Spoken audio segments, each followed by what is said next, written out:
My friend Greg asked me to come out. I told him I was very honored to be invited. Of course I would come to be among such a great group of speakers and guests. And I, you know, as Bill said so well, I just want to echo the fact we all know Greg is a wonderful motivational force in our community. And besides that, I knew he would just keep calling until I said I would come. So there was no real choice. I really enjoyed Bill Margaritti's presentation. Peter Diamandis, who is as great an innovator as you'll see in his presentation as there is in the world. And we were talking about the Antikythera mechanism, which was 300 or 400 BC, the first computer. And cynically, I said to him, you know, when you think back, Greece blew the biggest lead in the history of the world. I mean, we were so far ahead of anyone.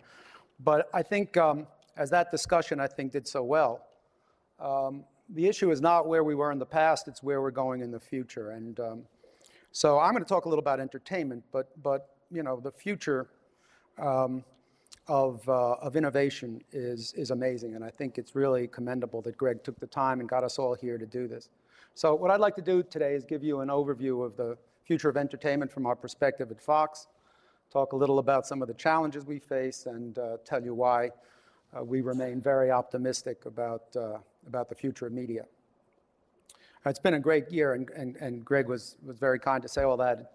It has been a great year for us at 20th Century Fox. I'm proud of the work my colleagues and our filmmakers have done on films like Avatar, and even new TV shows like Glee and Modern Family. We're very proud of those. But we don't spend a lot of time resting on our laurels, nor can we. You know, for all the successes of movies and television shows, the entertainment business is in many ways facing the best of times and the worst of times. And what I mean by that is this amazing pace of technology and innovation is allowing us to make more exciting creative content than ever before and to deliver it in more ways than anyone has ever experienced. That's the good news. But there are also real challenges to technology as it continues to expand the options available to consumers, and it definitely affects our ability to keep the attention of our audience. There was a book reviewed in the New York Times about how people's brains are reacting to the internet. You know, we've all developed ADD, even those of us who already had it. You know, I think it really is a very crowded marketplace, crowded with films and television, crowded with new technologies that create more leisure time options for our audiences, and we have all the distractions of a very busy and difficult, very busy world and a very difficult economy to boot. And we're now competing not just with other films, but also for people's most precious commodity, which is their time, against this plethora of new ways that they have to spend it. Now, we know the modern world is very complex, and people feel overwhelmed by the amount of stimulus and options that are available to them. And so while audiences embrace the most flexible ways to get entertainment when they have the time and they can find the time to enjoy it, and creative content has become ubiquitous, time is still finite. If you look at this chart, it's the number of leisure hours per week. A study recently, a couple of years ago, showed that the number of leisure times that people had declined by 20% to an all-time low of 16 hours. You would think, it's sort of counterintuitive, you would think, oh, we have all this technology, all these ways to save time. But what this survey took into consideration was the amount of time that people spend on their PDAs, on their Blackberries, on their cell phones, on home computers, and all these devices that keep them plugged into work even when they're away from it. And it continues a trend that has shown weekly leisure time shrunk by 10 hours or 40% from 1973 to today. When you look at how many hours consumers spend surfing the web, playing video games, consuming online video, it's all great. I mean, there's lots of stuff to do, unless you're trying to show them a movie, because they're doing a lot of other things. And these numbers can only go up as digital platforms get better and faster and even more ubiquitous. Online video, YouTube, as Greg showed the video earlier, just emerged just a few years ago. It's now a huge mass medium. Interestingly, web surfing and watching online video together consume more time, 50% more time than watching TV. You look at the video game business, how huge it's become. It's grown from $10 billion just 5 years ago to almost double $19 billion last year. And these consumers now spend more time playing video games and watching DVDs than going to more time playing video games than going to watching DVDs and going to the movies. And the technology to enable that, the technology to display entertainment in the home, has expanded enormously. There are now over 180 million HDTV households worldwide, 37 million Blu-ray players, and that was only 3 years ago. So new technologies providing consumers with more and more entertainment options, even as their leisure time decreases. You put all that together, all this data and all these charts, and it looks something like this. Okay? It gets pretty complicated and pretty scary. I love this chart. We did this a while back, and I thought that this is the way, this is the kind of approach you have to take, is to say, it's that complicated, now let's break it down. And we've learned that the best way to deal with these technology changes is just that, to fully understand them, to see how they interact with each other, how they affect other media, and then figure out how to maximize the benefits to all the various businesses that we're in and all the ways that we provide people with creative content. And we had the guidance of a great Greek leader to inspire that thinking. The advent of television in the 40s and 50s threw the studios for a loop. It was a huge challenge to the Hollywood studios and the movie industry in general. Prior to that, everybody just went to the movies 3-4 times a week. Many studio executives at the time proclaimed the end of the world. They felt it was time to pursue a different business, go back to the garment business where most of them had come from. But Spiros Skouras was the president of 20th Century Fox at the time, and he was undaunted by these challenges. He was a visionary. He knew technology would always play an important role in the business of entertainment. If people were staying home to get entertainment on the small screen, he'd give them a bigger spectacle in the movie theater as an alternative. There was an inventor named André Chrétien who created a process called CinemaScope, which projected an image twice as big, as wide as the standard format, and all in glorious Technicolor. Skouras saw that this would pull audiences away from their then 13-inch black and white TVs. Chrétien, it's an interesting side note, Chrétien was very selective about which studio could use his technology. It was very difficult to convince. So, typically Greek, Skouras got on a plane and went and sat outside his door, visited him personally, and got the exclusive rights for Fox. Within months, Skouras had CinemaScope in theaters throughout the country, investing over $30 million, which today is probably close to $300 million, in what was considered a dying business. CinemaScope resulted in a dramatic turnaround in movie attendance.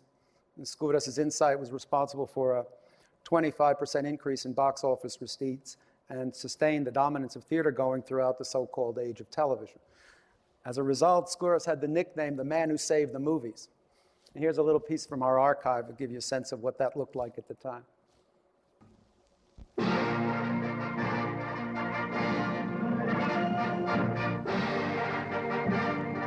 At a laboratory in Nice, France, famed Sorbonne optical scientist Henri Chrétien demonstrates the anamorphoscopic lens for the CinemaScope system to Spiros P. Skouras, who acquires the world rights to the invention for his company. A revolutionary development, CinemaScope throws realistic images on a screen 2.5 times larger than the present screen with a third-dimensional illusion, audience participation, and greater enjoyment. In acquiring it, 20th Century Fox this week changed its entire production technique for all of its principal pictures and started the production of Lloyd C. Douglas's famed story, The Robe, in CinemaScope. CinemaScope, says Mr. Skouras, is destined to bring a new era in the motion picture theater and provide greater service to mankind. So you see that, you just follow that lead. His legacy has been an inspiration to me and to all of us at 20th Century Fox as we face these enormous technological challenges in the industry today.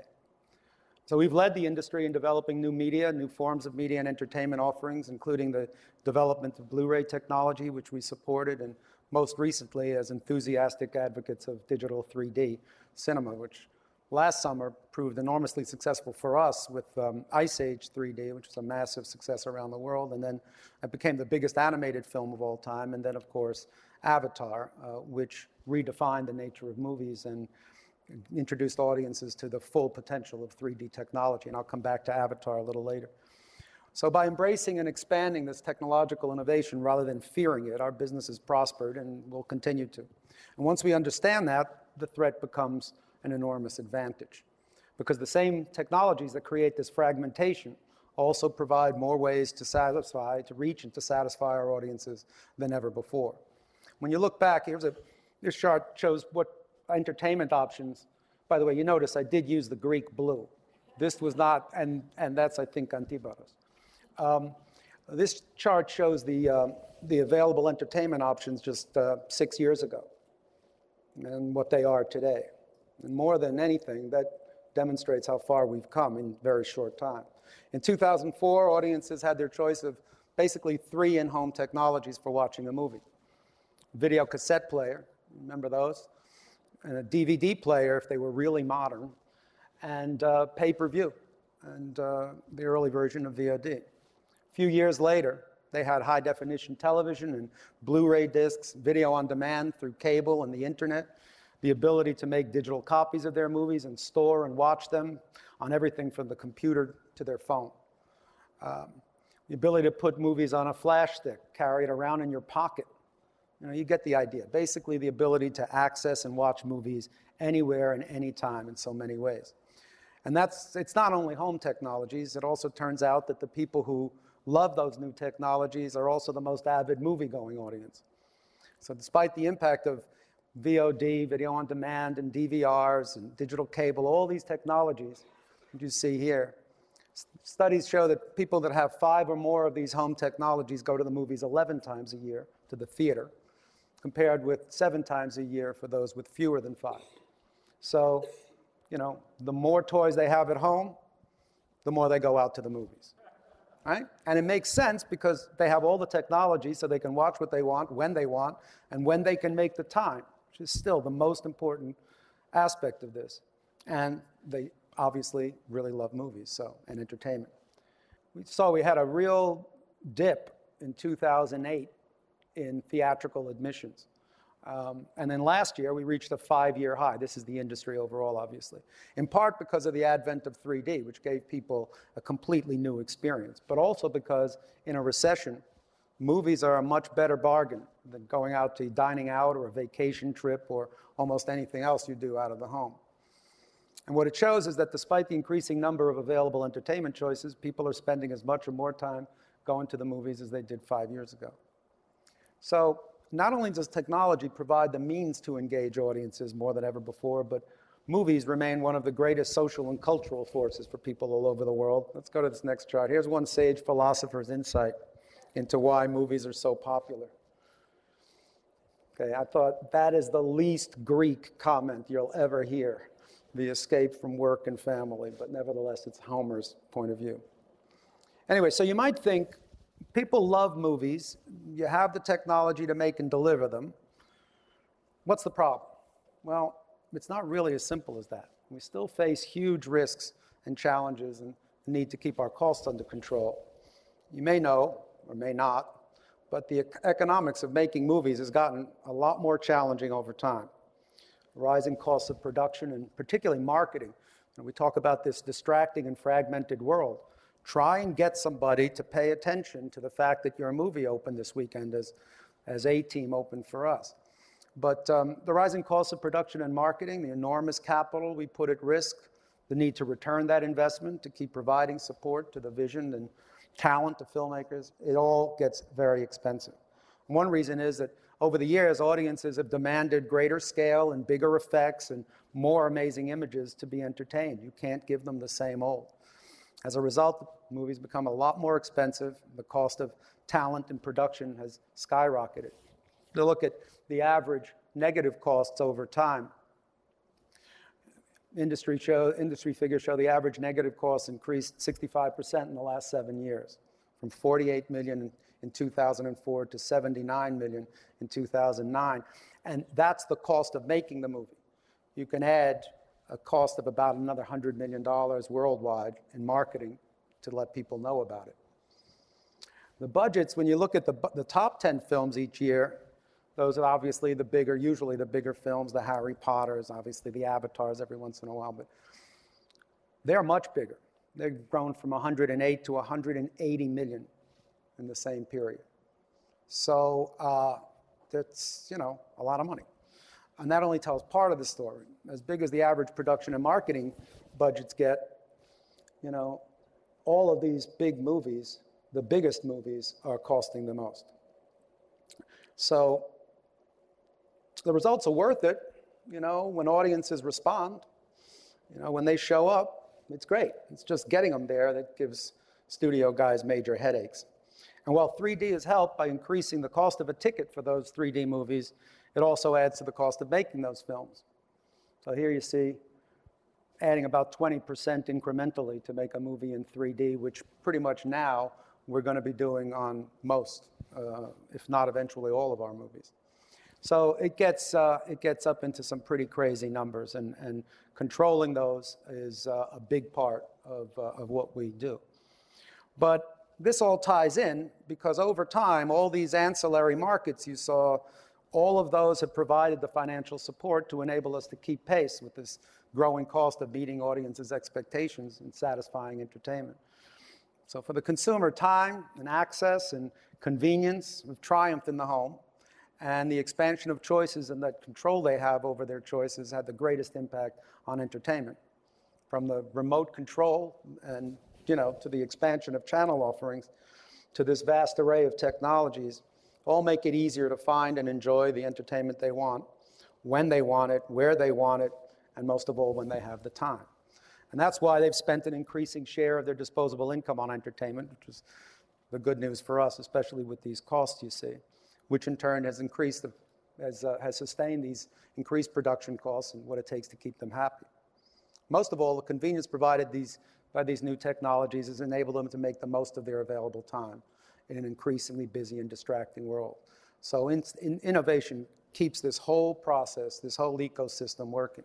If we didn't offer consumers these options to enjoy movies, if we stayed with the more mature technologies, the established technologies, we'd never be able to sustain, much less grow our business. So just to summarize, people still want to be entertained. When they do, movies are one of their favorite options. Those with the most toys at home love and consume movies the most. And all these ancillary revenues provide the financial support for bigger and bigger hit movies. In theory, it doesn't always work. So as an industry, what we need to do is to maximize consumers' demand for entertainment is pretty obvious. First, you give people the best entertainment experience possible, the best sound, picture, and environment. And secondly, give them the tools to conveniently and easily access them at home, in theaters, in portable devices, and in every way possible.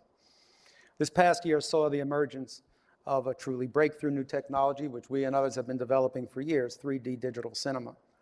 Movies have been made in 3D for years. In my office, I have a big poster Jim Cameron gave me. It's for my birthday a few years ago, and it's called Buona Devil. And it was the first feature-length movie made in 1952. But the industry really kind of train-wrecked 3D movies for a long time, made them gimmicky, and the technology wasn't really ready to do what we have today. 3D technology did enable a new generation of 3D, and Avatar, I guess, was the pinnacle of it this past year. To put it in perspective, it became the highest grossing film in history by $1 billion. You look at the top 10 films of all time. This is what it looked like. Titanic, which we made over a decade ago, reached a height no film had ever achieved. And I'm not taking credit for this. This is Jim Cameron that did this. I just got to say yes, okay, and stayed out of his way. But you look out of this chart, no film had ever done as much as Titanic, over 1.8 billion. You can see it's how much bigger it was than anything at the time, and now you see where Avatar fits in. And it's close to 2.8 billion now, and we're re-releasing it at the end of the summer. Who knows, maybe we will get to 3. But anyway, no doubt the massive rollout of 3D theaters in anticipation of Avatar and the millions of people that preferred to pay a premium to see it in 3D and in IMAX drove those box office numbers even that much higher. So, but the real magic of Avatar was the technology that made it possible to put on the screen a story that couldn't have been made, couldn't have been told, couldn't have been seen until Jim Cameron developed the technology to do it. You know, it's easy to take for granted what that movie is. But if you step back from it and you say, well, you look at animated films like Ice Age. They're, someone in a sound booth that speaks the words of the characters' voices, Ray Romano and everyone on that film. And then computer animators make those images, make those characters that, that you see on the screen. So that's CG animation. And then there's what's called performance capture, and I'll give you an example of what that is in a moment. Performance capture is people in a suit that has these dots that the camera recognizes. And then you say, okay, you see that guy in the suit with all those dots? Okay, make him a dinosaur, make him a blue person. And the earlier versions of that were things like Polar Express and Beowulf. And if you notice those movies, and it's not to denigrate them because they were parts of the evolutionary chain that got us here, but one of the things that characterized those films and all motion capture films was the lack of expression on the face. There are more muscles in the face than the entire rest of the body combined, all right? One of the reasons that we notice it when it's not right is because we've imprinted as babies to our parents, to our mothers, that we know what a facial expression looks like, and when we communicate with each other, we communicate with expression. So when you try and create that in a computer, not so much. That's why you get that sort of flat-faced look that some of these films had.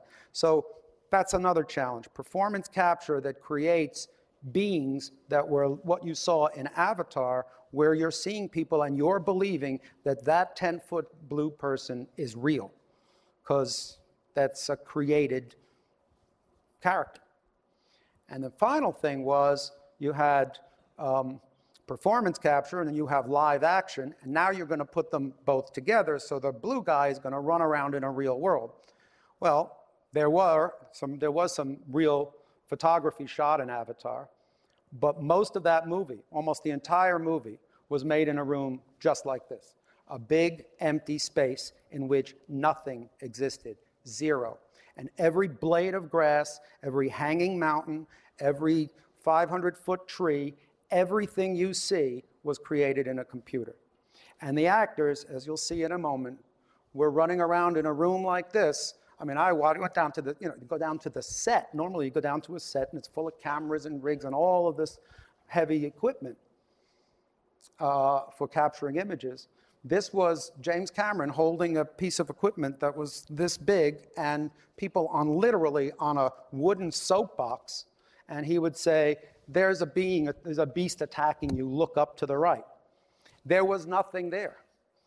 But I'm not so great at explaining it. Jim put together a little reel that we're going to eventually, you're going to turn off that camera now, because this is only for these people.